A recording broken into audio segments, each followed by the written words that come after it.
Today is Friday, August 7th, in the second week of racing at Saratoga Race Course in the meet of 2009.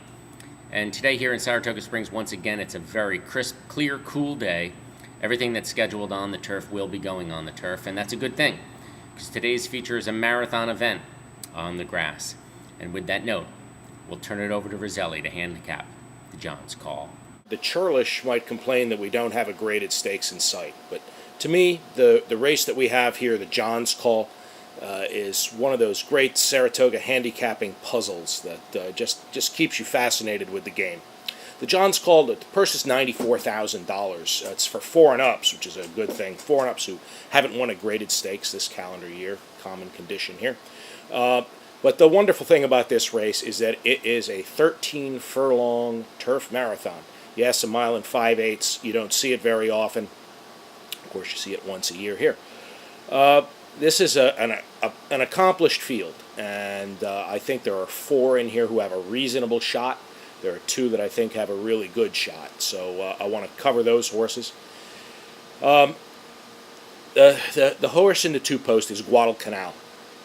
He has plenty of experience at 12 furlongs, quite a bit less. Longer than that, of course, it's hard to get. Much of that comes on turf.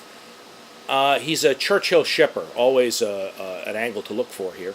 But he doesn't have much success in stakes company, and he may be up against a class problem here.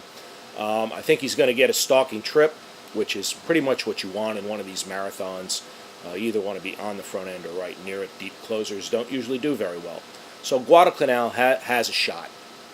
Another horse who looks good but has some questions is the horse nearly all the way on the outside. That's Lord Kipling. He has some good results over the winter, the Aqueduct Inner, in some dirt marathons. A couple of placings in listed stakes there. He also prepped for this, winning a cheap turf marathon starter handicap in his last. Gary Contessa gets Chop Chop Chavez up. And this horse, again, you have a little bit of a class question here. But he looks to be coming into the race the right way, and I think he's worth using at least underneath in the vertical exotics. The 2 that I think are going to fight it out for the win. Here's another one of my South American connections. Tifone, which at least in Italian means football fanatic. That's the real kind of football. He's had good results in Chilean graded stakes. Comes in here, it's his 3rd race off the layoff, been racing well. Last time out, he went 11 furlongs, made a speed try, he's usually a stalker, made a speed try, almost lasted, got beat by a couple of others that are in here, but I think that sets him up perfectly. Santa Hendricks, you might not be that familiar with him, quietly, very good trainer, very high percentage. The horse ships from Delaware, and I think he's going to revert to his stalking ways, and again, going to get first jump here, and I think he's my top pick to win. The other horse who has a chance is Always First. Always First has won stakes at 12 furlongs, so that's definitely a good sign. He closed well to place in the Louisville. That's a grade 3 turf marathon in his last start.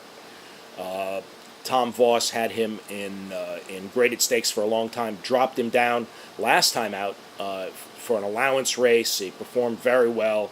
He beat Tifone, among others, and he's the best closer in here.